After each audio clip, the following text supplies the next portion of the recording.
Have you ever wondered how YouTubers record smooth B-roll footage with dynamic motion like this one?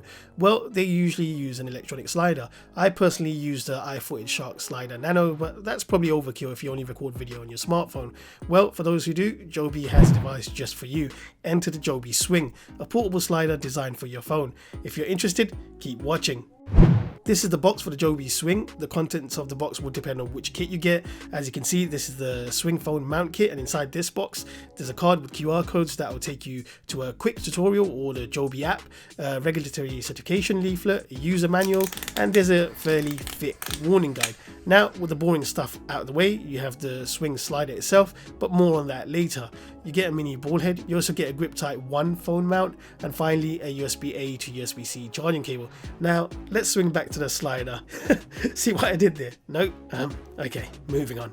The Joby Swing comes in this two-tone design, one half being red and the other grey. It does look a little strange. I mean, without context you probably wouldn't know what this does, but it is something new that's trying to do something that hasn't been done yet.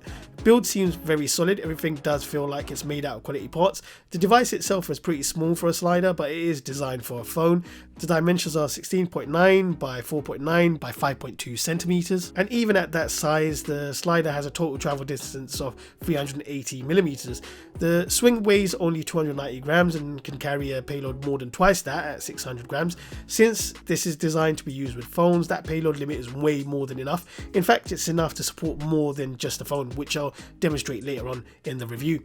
At the top there's a spirit level to make sure the device is level. On the other end there's a 1/4 inch 20 threaded screw for ball head or phone mount. In the middle there's a lock button, which you can also find on the bottom side, and alongside that there's a 1/4 inch 20 thread hole for mounting this device to a tripod. On the side of the Swing there's a power button. Pressing it once powers it on, and holding it down for 2 seconds turns it off. On the opposite side there's a USB-C charging port. It takes just over 2 hours to fully charge and should give you around 1.5 hours of use. Of course, to use it you'll need to set up the Swing with your phone. The device will only work with the Joby Motion app for iPhone and Android, so you're limited to using their viewfinder/camera application unless you have multiple phones. To set up the Swing, make sure you have Bluetooth enabled. Open the Joby Motion app, tap on the Bluetooth icon on the top right corner, accept any permission requests that pop up, and it will start searching for the device. Power the Swing on by pressing the power button once. The Joby Swing will appear on the list pretty quickly. Just tap the circular button next to the name and that's it. That must have been the easiest and quickest setup I've ever experienced. The Joby Motion app pretty much has 2 modes, time-lapse and video. In both modes you can tap and hold the plus and minus icons to position the Swing the way you want. You can also switch between the different cameras on the phone. So first you'll want to position the start point and then the end point. And once you've done that, give it a few seconds. You can see here now it will show you how long the slide will take. Press the done button and the Joby will slide back to the start point you initially set, and that's it. Just tap go and it will start doing its thing. Once it's complete you can review the video straight away, or you can edit it before sharing it. Although it's a pretty basic edit mode where you can only trim the video, nothing fancy, but that's all you really need at this stage. If you want to get a little more creative, on the initial tracking setup screen you can also bring up a settings control wheel where you can adjust things like the tracking speed and even set a recording and tracking delay so that you can get into the frame in time if you're doing a video of yourself. In time-lapse mode you pretty much set up the tracking in the same way we did earlier, and you get all the same setting options plus an additional choice of interval presets. This lets you choose the interval speed of the time-lapse depending on what you're shooting, so you can manually select things like people, traffic, clouds and stars. Here's some sample footage recorded using the Swing in both modes. It's nothing extraordinary, but I'm sure someone with a creative mind could produce some really cool footage. And please do excuse the quality of the video. The footage was recorded with a Sony Xperia 1 that doesn't really handle bright conditions too well. Ignore the lack of HDR. We aren't testing the Xperia 1 here, so that shouldn't really matter.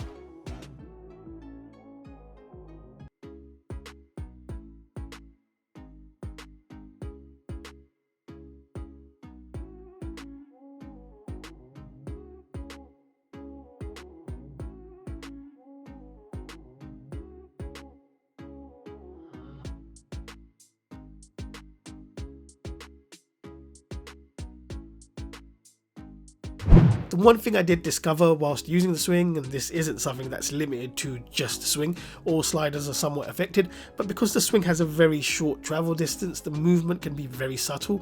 You can see in this footage it looks like I'm just zooming out, which isn't what you want. But just by adding in a few objects to the foreground, the movement becomes more noticeable, and if executed properly, it really does add another dimension and depth to your footage. Another thing to note, I mentioned this earlier, that the swing can handle a payload of 600 grams. That means other than nearly every phone out there, it can also handle the weight of a small mirrorless camera. Now I don't have one of those to hand, but just to give you an idea, I've attached my Sony QX100 lens style camera to the swing, and as you can see, it handles it just fine. So you can see that opens up the door to a whole other world in terms of what you can do with the swing. Now let's talk about some of the issues I've experienced with the swing, but you'll be happy to know there are ways to solve these problems, which I'll explain in a bit. Firstly, in terms of noise, when the motor is engaged, there is a slight motor noise which your ears might not pick up, but it's certainly picked up by the phone mic. It sounds like an idling supercar, so you'll want to remove the sound at post, and if you're recording an interview or something to that effect, it's best to use a separate microphone that's further away from the swing. You should avoid using the phone's zoom or telephoto lens. There's obviously some vibration, and this is accentuated when you're zoomed in, so to avoid micro jitter, use the widest lens available, and then you should end up with silky smooth footage. Without a proper tripod, you're further limited by the amount of travel distance. Because it's very top heavy, once it extends fully or at least gets close to it, it will topple over, potentially damaging your phone with it. So be careful while you use it and how you use it. The final issue is regarding the controls. It's not in any way impossible or difficult, but it is a bit fiddly trying to set up the shot, especially the start and end points. You can get around this problem if you have another phone, so one to record the video and the other to connect to the swing to control the movement. It's not the perfect solution, as why would you carry two phones around with you, and not everyone has two phones anyway. What would be an ideal solution is for Joby to include some sort of remote control. It's something Joby might want to consider for the next version. I should also mention that Joby also sent me over another device called the Spin phone mount kit, to be precise. Inside the box you get the usual assortment of leaflets and guides, the Joby Spin itself, the Grip Tight Pro phone mount, and a USB-C charging cable. The Spin follows the same two-tone design style as the swing and feels just as good in the hand. It's got a 1/4" 20 thread on both sides, a spirit level on the top, a USB-C charging port, and a power button on the side. Unlike the swing, which is pretty much a slider, this one, as the name implies, spins. So you can record video, time-lapse, and also take a panoramic photo. Do also bear in mind that the payload limit for the Spin will depend on how you're using it. So 750 grams max for panning and 500 grams max for tilting. Like the swing, other than just the phone, the Spin can handle the weight of even more devices. In fact, as you can see, it can handle the weight of my Sony a7C with its kit lens, which is pretty cool. The Joby Swing is an odd product, and that's not to say it's a bad thing. It's just, I understand what it's trying to do, but due to its overall travel distance and slow tracking speed, the movement in the video is very subtle. It can sometimes be quite difficult to notice there's any movement at all in the footage. You can get around that though by making sure there's something in the foreground. Doing that will make the movement more noticeable. You'll have to be a little bit more creative than you would need to be with a larger slider. So yes, the size of this device can limit what you do, but that's also its USP, and I can appreciate why. You're not always going to tug around a large slider. The swing is way more portable and flexible. I wouldn't say it's an essential gadget that you'll absolutely need, but if you record video on your phone a lot and you want to add some tracking movement to what might otherwise be boring or static, with some creativity you can actually get some really good footage. At the time of publishing this review, it costs around 160 quid. For some that might be a bit too much, but considering its portability and comparing its price to other sliders, it does seem reasonable, and I've got to be honest, I actually had a lot of fun using the swing. So if you're interested, I'll put links to the purchase page in the description below. This has been Raju Rahman from Tectonic. Thanks for watching. If you enjoyed this video and it helped you, please subscribe and like. That would really help me out. And don't forget to check out these other videos too.